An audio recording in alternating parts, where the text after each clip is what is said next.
परिवार वाले जो है एक, एक भरोसा दे अपनी बेटी को कि तुम्हारे पास तुम्हारा घर है, तुम्हारा हक है, वो एहसान नहीं है।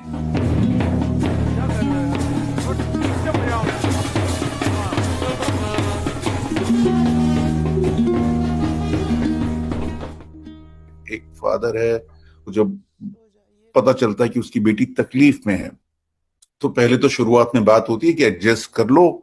कई बार होता है कि फिजिकल टॉर्चर होता है बेटी के साथ ससुराल में, मेंटल टॉर्चर भी उतना ही खतरनाक होता है।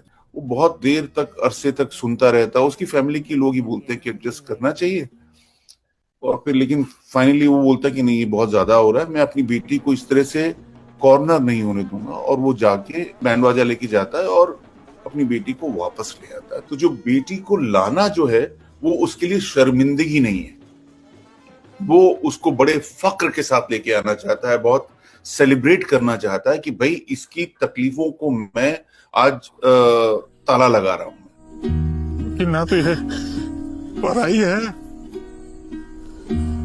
ना ये धन है, समझे।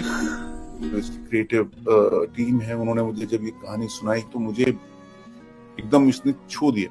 और जिस तरह से इसको लोगों ने अपना लिया है और अप्रिशिएट किया है, वो मैंने ऐसा नहीं सोचा था कि इतना इतना पहुंच जाएगा।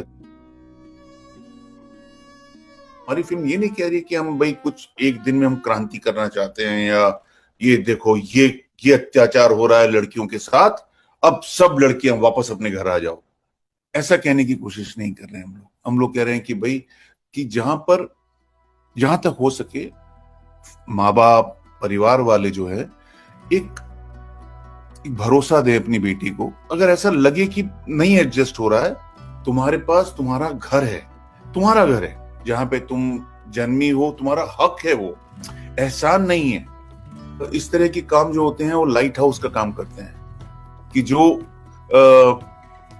बीच में खड़े होते हैं, जो डिसीजन नहीं ले पाते हैं, उनको, जिनको डर लग रहा होता है कि समाज क्या कहेगा या मोहल्ले वाले क्या कहेंगे, तो उनके लिए शायद ये हमारा जो पॉप कल्चर है, सिनेमा है, या इस तरह की जो पब्लिक सर्विस फिल्म है, कई बार वो थोड़ा मोटिवेशन की काम कर, क्रांति नहीं होती। ऐसा नहीं है कि पूरा कल से सारा समाज बदल जाएगा और सब कुछ ठीक हो जाएगा, लेकिन ये पहला स्टेप है।